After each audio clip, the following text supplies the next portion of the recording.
Obrigada, Cíntia, obrigada, Fátima. Bom, primeiro, né, eu gostaria de dizer que eu estou super feliz de poder estar aqui no GT de ensino, teoria e prática, né, em função de eu coordenar o GT de tendências, eu acabo não conseguindo participar aqui, e se a gente pode olhar um dos pontos positivos da pandemia, é que não sendo os GTs todos ao mesmo tempo, a gente consegue participar dos outros GTs, né. Então eu venho já trabalhando. Pode passar, Marcelo, pode passar, por favor, slide. Eu já venho há alguns anos, trabalhando com algumas pesquisas em torno das tendências em ensino, né. Esse artigo, ele faz parte de pesquisas que a gente desenvolve no grupo de pesquisa de estudos de tendência em design. O grupo de pesquisa na PUC Paraná, né, ele tem 3 linhas, né, uma é tendências em educação, a outra é tendências em comportamento, produção e outra produção e consumo. Bom, eu venho já pesquisando a parte dessas tendências em educação e fazendo cursos de reciclagens docentes desde 2014, né. A PUC Paraná, né, ela identificou que ela tinha que mudar a sua forma de ensino e aprendizagem, observando todo esse cenário em transformação do mundo e da educação, claro, né, mas ela identificou que não adiantava mudar só os currículos, coisa que foi feito também, né, os currículos hoje são das matrizes novas, são currículos, em matrizes organizadas por competências, né, mas ela viu que não adiantava só fazer isso, que era preciso dar treinamento para os professores, analisar, pesquisar sobre esse novo perfil de estudante, sobre como desenvolver essa nova forma de ensinar para um estudante que é tão diferente de como nós fomos estudantes, né. Então, desde 2014, eu venho fazendo esses cursos de reciclagem, cursos sobre metodologias ativas, sobre ensino por competências, né. Eh, e, para isso, né, para dar mais fundamento para isso, a PUC criou também o CREARE, que é um centro de ensino e aprendizagem para dar treinamento para os professores. Então, lá em 2014, comecei a fazer esses cursos, no início, assim, muito, meio ressabiada, assim, olhava aquelas metodologias e pensava, nossa, isso parece que só favorece aquele estudante que não tem tanto engajamento, né. No início meio desconfiada, mas conforme eu fui, fazendo os cursos, as oficinas, eu já fiz mais de 40 desde 2014 para cá, fui aplicando as metodologias, fui fazendo análise desses processos de aplicação, né, eu fui observando que essas metodologias sim, são muito eficazes, eh, e é claro, elas têm que estar sempre adaptadas para o perfil, para a turma, né, para as turmas, e aí eu busquei então pesquisar mais sobre esse ensino por competências. Em 2017 eu passei a fazer parte do CREARE e a dar treinamento para outros professores também, sobre ensino em aprendizagem baseada em projeto, gamificação, que é uma das áreas que eu pesquiso também. Hoje eu não faço mais parte do CREARE em função de outras atividades, mas eu continuo sempre pesquisando isso.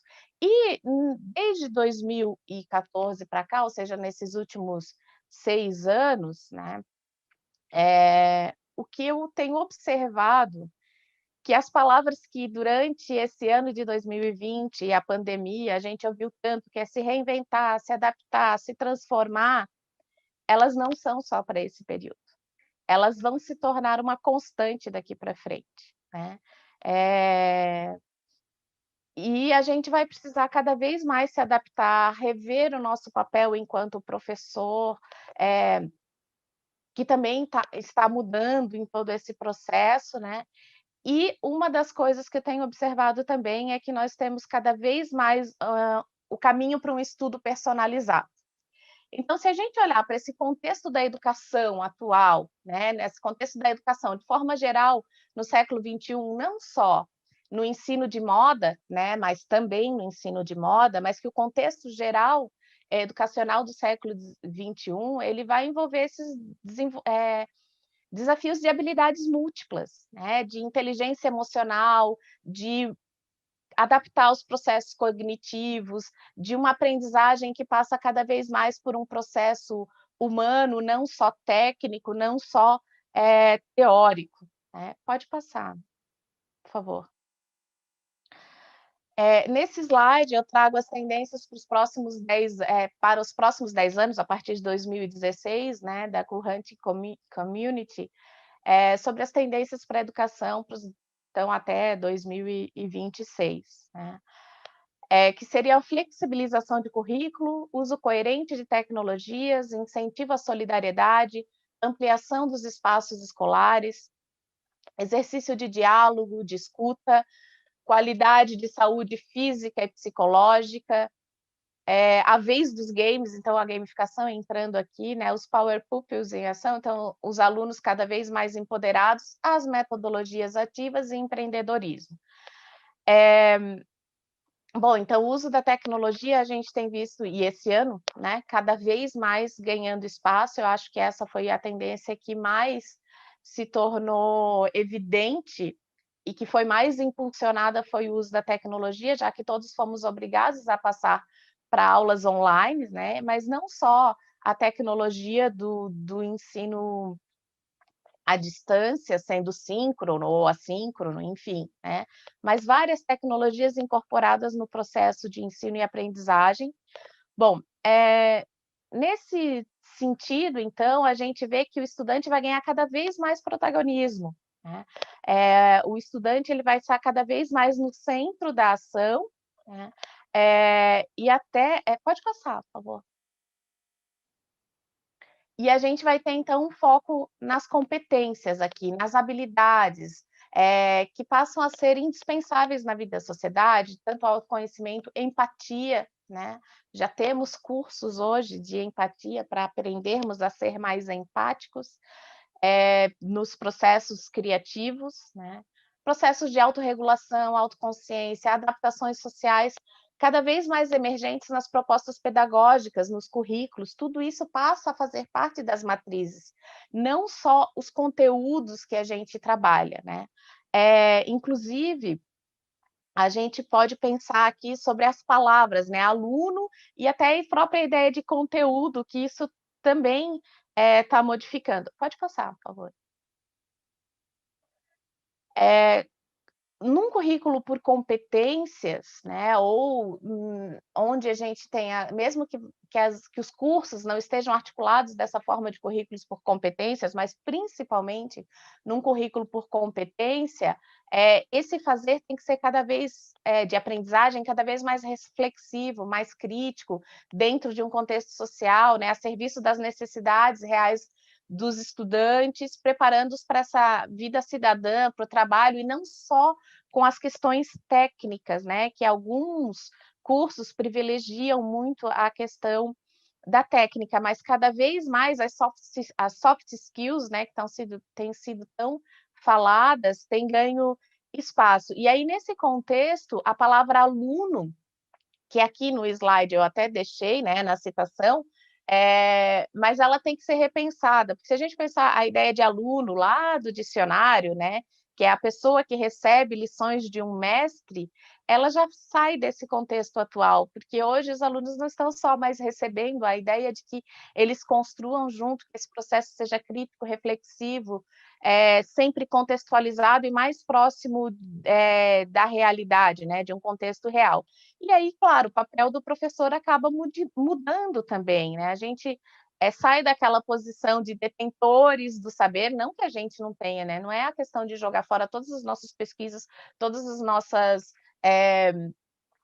habilidades dos nossos estudos, todo o tempo que a gente passou investindo nisso, mas a gente sai desse papel do professor que fica lá na frente para o professor que passa a interagir, a mediar o processo de construção de conhecimento do estudante, que tem que passar a ser mais autônomo, né? Que não fica só mais assistindo aula, copiando matéria, fazendo exercício, prova e recuperação. Aliás, a própria questão de prova, de recuperação, hoje também é muito questionada, né, nas metodologias ativas, né? O indicado é trabalhar com a análise do processo e não do resultado. Óbvio, a gente vai ver o resultado também, mas o resultado que antes era o foco final, agora passa a ser voltado para o processo, né? Então, esse foco nas competências, então, busca trabalhar muito isso. Pode passar, por favor.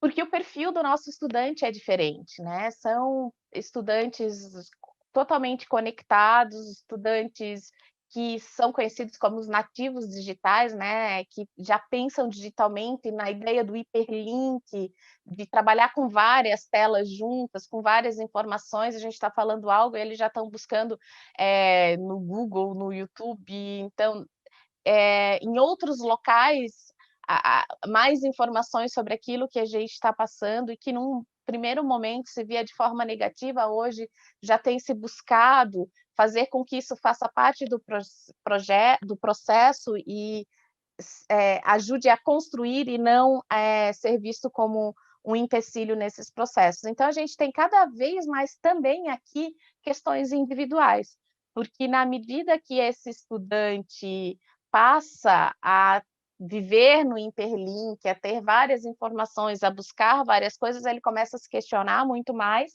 mas passa a entrar também na sala de aula as questões pessoais, individuais, psicológicas. Cada vez mais nós temos nos tornado psicólogos de improviso, né, nesse processo de ensino e aprendizagem também. Então, e os conteúdos em si,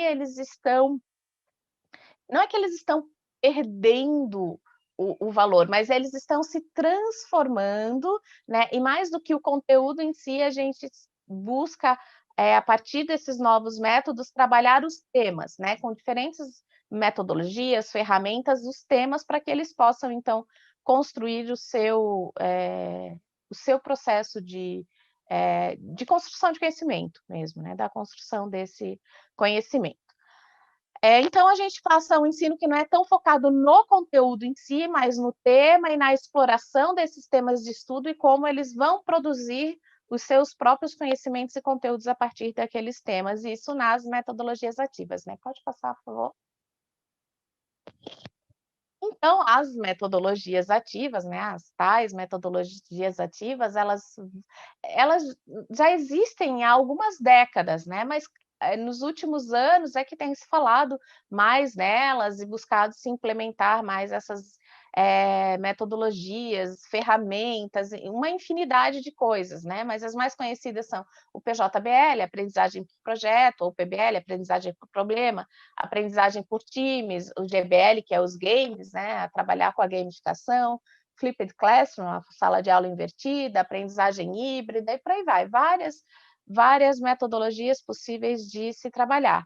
E tanto no Flipped Classroom quanto na aprendizagem híbrida, o online, né, o EAD, o uso das redes para complementar o ensino da sala de aula, já vinham ganhando espaço, né? A gente já tinha visto o online entrar aos poucos a partir dessas metodologias, e aí esse ano ele realmente ganhou espaço. Pode passar, por favor?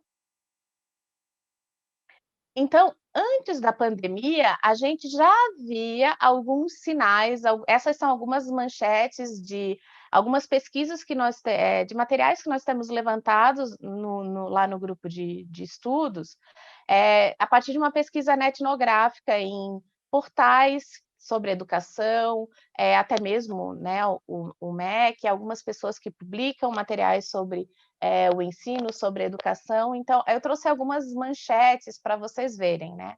Quais as tendências para a educação em 2020? Com certeza falaremos muito ao longo desse ano sobre ensino híbrido, EAD, soluções tecnológicas, metodologias ativas, entre outros assuntos. Isso em janeiro, ou seja, antes de nós sermos obrigados a migrar para o online, né, seja síncrono ou não. Mestrados e doutorados em EAD, os efeitos da nova medida da CAPES, isso do Portal de Educação de janeiro do ano passado, quando saiu a possibilidade de haver os cursos de mestrado e doutorado em EAD. Em agosto, já saiu outras informações falando que em 2020 já poderíamos ter 17 cursos de mestrado em EAD. Né? E também no ano passado, no finalzinho do ano, pela nova portaria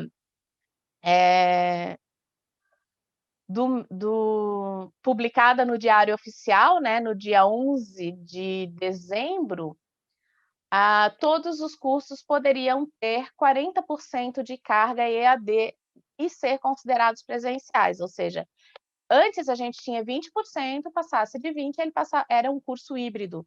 Com essa portaria do final do ano passado, quase metade dos cursos podem ser em EAD e eles ainda são considerados presenciais, ou seja, cada vez mais essa tendência do EAD ganhando presença real no nosso dia a dia, né? E aí, com a pandemia, isso realmente foi totalmente antecipado, porque nós fomos obrigados a migrar para o online. Pode passar, por favor. Então, nesse cenário, que o artigo, que a gente começou a pensar algumas coisas e aí eu resolvi trazer isso para o artigo, né? Como trabalhar essas metodologias ativas no lockdown? Algumas, né, principalmente para as disciplinas mais teóricas, foram mais tranquilas. A gente pode dizer que eram um pouco mais tranquilas, mas principalmente em atividades práticas, como que fica isso, né? Embora a gente já trabalhasse metodologias ativas muito nas disciplinas que trabalhavam com projetos ou com atividades práticas. Só que com o lockdown, fomos obrigados a migrar, todos, sendo prática ou não prática, quem tinha prática de laboratório teve que se adaptar ou teve que postergar, quem não pôde postergar teve que se adaptar, né? Que é o caso que eu vou trazer para falar aqui para vocês, né? Da experiência vivida, então, no primeiro semestre desse ano. Pode passar. Então, o Bravo fala que aprender pela internet se tornou uma premissa durante a pandemia, né? E todos, tanto alunos, professores, pais, instituições de ensino, precisaram se adaptar às aulas em EAD. É claro que alguns se adaptaram com um pouco mais de facilidade e outros nem tanto, né? Porque não é um processo tão tranquilo assim.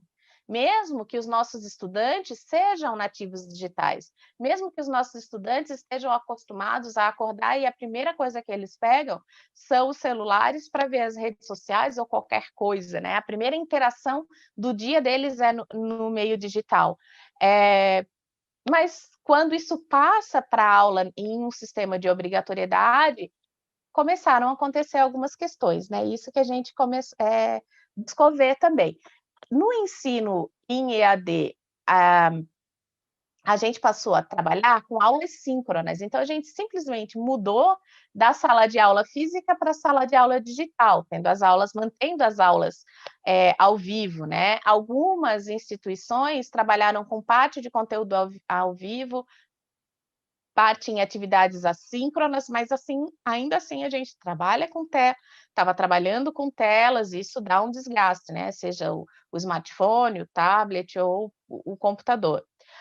A divisão dos espaços em casa, né? Dividir o computador para o filho ter aula, para a gente ter aula, para o sobrinho, para o irmão. Então, dividir o próprio convívio dos espaços, você ter aula, e aí quem está fazendo ou o barulho ou aquilo. Então, como tudo isso nos trouxe vários questionamentos sobre essa realidade, né?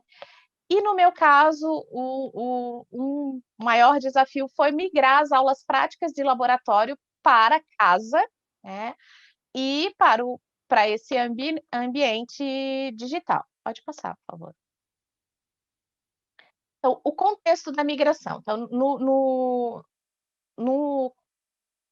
nesse relato que eu estou fazendo aqui para vocês do que foi vivenciado e buscando, né, todo esse embasamento das pesquisas que a gente já vinha fazendo, a ideia é discutir como que funcionou isso e pensar quais os possíveis questionamentos ou as possíveis repercussões para frente. Então, o contexto dessa migração que eu vou mostrar para vocês, ele aconteceu em 3 dias. Então, na PUC Paraná, na segunda-feira, 16 de março, né, foi dito, olha, a partir da quinta, nossas aulas vão estar no ambiente online e vocês vão ter cursos durante agora segunda, terça e quarta para migrar para o ambiente virtual. Vocês vão poder usar o Blackboard, o Teams, o Zoom ou o Google Meets, o que vocês quiserem usar. O CREARE vai estar com cursos em tais horários, nos 3 turnos, manhã, tarde e noite a gente vai estar dando curso, vai estar dando suporte. É preciso fazer adaptação dos planos de ensino e pesar como que vai ser isso com as disciplinas teóricas e com as disciplinas práticas. Só que o que aconteceu? Teoricamente, a partir da quinta-feira era para a gente dar aula no ambiente online. Porém, na segunda noite, eu já tinha aluno dizendo assim, prof, a gente conversou aqui no nosso grupo e a gente já vai querer aula à noite a partir de hoje. Eu nem tinha feito o treinamento ainda, porque eu tinha dado aula de manhã e à tarde. Então, eu fui para a aula da noite sem o treinamento, e aí a gente foi vendo como foi acontecendo. Pode passar. Mas ok, foi dado esse treinamento, então a gente buscou esse contexto. Dentro do nosso ambiente virtual de aprendizagem, e aí eu optei para trabalhar com o Blackboard, né? A gente tinha que criar lá. Então, na área de plano de ensino, eu fiz isso em 2 disciplinas práticas: costura e lingerie. Então, a disciplina de costura e a disciplina de lingerie. Para todas as aulas, então, a gente tinha lá o plano de ensino no nosso ambiente virtual de aprendizagem, e depois a gente tinha que criar um perfil de aula, com o dia da aula e o conteúdo no título. Pode passar. Obrigada, Cíntia. Dentro desse perfil de aula, eu tinha que colocar todas as orientações do dia, né? Todas as orientações ali, o que a gente ia fazer naquele dia e o link da aula. Isso tinha que estar ali pelo menos no dia anterior. E logo após a aula eu tinha que disponibilizar os slides e disponibilizar o link da gravação. Então, eu tinha que estar com tudo isso disponível para o meu aluno para todos os dias. Então, para cada dia de aula, tinha que ter isso no perfil. Pode passar, por favor. Essa é a ementa, então, da disciplina aqui no caso da disciplina de costura. Essa disciplina era para ser para 20 estudantes, mas não houve um bloqueio, então eu tinha 25 estudantes matriculados, né? Então, a ideia era trabalhar com pesquisas sobre aviamentos, pontos manuais, operações de máquina. O que me ajudou é que os primeiros exercícios de máquina, para que eles conhecessem as máquinas, eles já tinham feito nas primeiras semanas de aula, né? E aí depois eu pude dar sequência, então, no ambiente online. Pode passar. Então, eu criei slides com passo a passo e eu fiz vários protótipos, tá? Um para cada etapa. Então, aqui eu estou mostrando a etapa 5. Nesse da etapa 5, para mostrar ele, eu tinha um com a etapa 1, um com a etapa 2 e a 3, um com a 2, a 3 e a 4, e assim por diante. E eu tinha que descrever para eles como que isso poderia ser feito para quem estivesse fazendo em casa com uma máquina de costura caseira, ou para quem estivesse fazendo à mão. E aí eu fiz vídeos para que eles se ambientassem tanto com a máquina caseira quanto com o processo de costura manual. Pode passar. Então, mostrava como que eles faziam. Pode passar o slide. E depois, como ficava cada uma dessas etapas. E outra coisa que eu tinha que fazer também era mostrar em vídeo, né? Eu ia fazendo na hora também para mostrar cada uma das etapas. Pode passar. E aí aqui eu fui dando os prints, né, de eu mostrando as etapas para eles. Outro recurso que foi usado nesse sistema foi o grupo de WhatsApp. Então, no grupo de WhatsApp, se eles tinham alguma dúvida além daquilo que a gente já estava discutindo ali, eles me mandavam a foto e aí eu respondia, né? Podia desenhar sobre a peça, fazer alguma marcação, como aqui eu indiquei onde que ela tinha que fazer a próxima costura para finalizar, né? No primeiro momento, eu achei que pode voltar só um pouquinho. No primeiro momento, eu achei que isso ia ser bem complicado, funcionou, né, e para minha surpresa, vários estudantes começaram a se engajar e fazer outros projetos e pedir ajuda em outros projetos, porque, no ambiente presencial eu também tinha hora para auxiliá-los no laboratório. Pode passar. A mesma coisa aconteceu com a disciplina de lingerie, então mesmo número de estudantes, eu vou passar um pouquinho mais rápido, eu acho que eu já estou estourando meu tempo. Pode passar. Na disciplina de lingerie, eu entrava também com um contexto histórico, a parte de modelagem, os modelos, informações sobre aquela área, né? Pode passar. E depois os slides com o passo a passo, né? Com cada uma das etapas, pode passar. E eu mostrava peças também. Aqui eu tô com uma foto, mas eu tinha todas as peças feitas fisicamente, que eu mostrava para os estudantes. É que eu não consegui na gravação recuperar isso, porque no início a gente não era obrigado a gravar a aula inteira, então eu gravava só as execuções para não ficar tão extenso.